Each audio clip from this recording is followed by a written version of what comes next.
What's up, guys? Today I'm going to show you how I edited my last photo on Instagram. So here's the photo I just posted today a couple hours ago, and I'm going to show you exactly how I edited it. So here's Lightroom. I use Adobe Lightroom to edit my photos. I also use Photoshop if I'm doing certain graphics or adding certain visual effects to it, but in this case I'm only using Lightroom. So basically for this photo, let me reset it.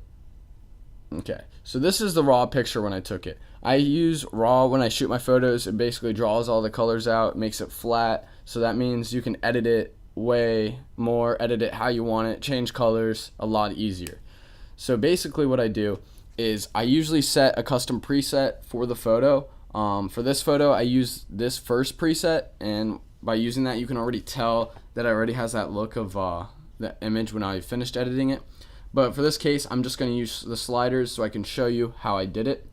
So first of all, I'm going to mess with the exposure. I'm going to turn the exposure a bit down, just because I thought it was a little overexposed. And yeah, so that's with the tone. I'm also going to turn the contrast a bit up. See if I turn it down, there's no contrast to it. So I'm going to turn it up a bit. Gives it more of a, you can see more of the clouds and more of the sky with it. Also makes the blacks a little bit darker. Up here, by the way, this is your white balance. You can change your white balance how you want it. You can either change it with the tint, or you're going to use one of their Adobe Lightroom's custom white balance effects. But I don't really use that because I know how I want my photos, so I take it how I want it to look. Okay, so back to tone. Highlights, I turn it down just so it brings out the sky a bit more.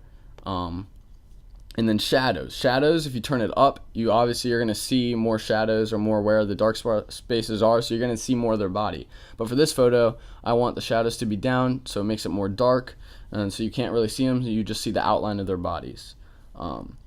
Whites, I'm going to turn a bit up just so it brings out the white color coming from the sun. And then now we're at blacks. So blacks I'm going to turn a bit down just so it brings out the blacks a bit more. If I turn it up, it'll take out the blacks, but I want the image to be dark, so I'm going to turn blacks down. Then we go to presence. Usually clarity I would turn down to either -10 or +10 depending on the image. For this image I don't really need to use any clarity, so I'm just leave it as it is. Vibrance, that's the vibrance of the image, the colors. I'm going to turn that up to around 30. That's usually a good point for me. I'm going to leave it at 33. That's usually where I put it, and that's what I did for this photo. Saturation, if you put too much saturation it just looks fake, so I'm just going to do +3. That makes it look good, or I believe it makes it look good. Mostly your images, when you edit them, you want to do it how you think looks good, looks the most real.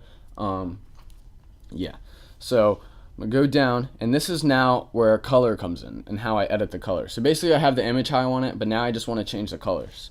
So you have hue, saturation, and luminance. Hue is the type of color you want. So for example, for orange, if you want your oranges to be more yellow, you'll slide that up to yellow. If you want it to be more red, you slide it down to red. So saturation is just the saturation of that color. So orange, if I want it really orangey, I'll go up, and so on. Turn it down, it's going to be more black and white. And then luminance is just the brightness of the color. So for orange, if I want it to be darker, I'll turn it down. If I want the orange color to be more lighter, I'll put it up. So now that you guys know what that means, let's start with the hue. So first of all, I like the orange here, but I think it would look a lot better if it was red. So I'm going to go to orange and turn it a bit down so it brings out the red more. See how easy I can edit and manipulate the image? It's because I shoot in RAW, so it allows me to change the colors really easily. So now,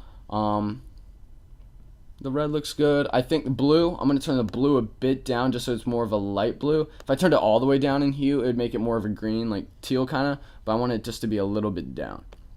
Okay. Oops. Okay, and then with purple, there's not really any purple. I'm going to turn the purple down just so it's all blue. I don't want any purple up. See, if I turn it up, it just has that purple hue, but it makes it more of like a light red, like light purple type color. So I'm going to just turn that all the way down. Magenta, there's not really any magenta, so I'm just leave that as it is.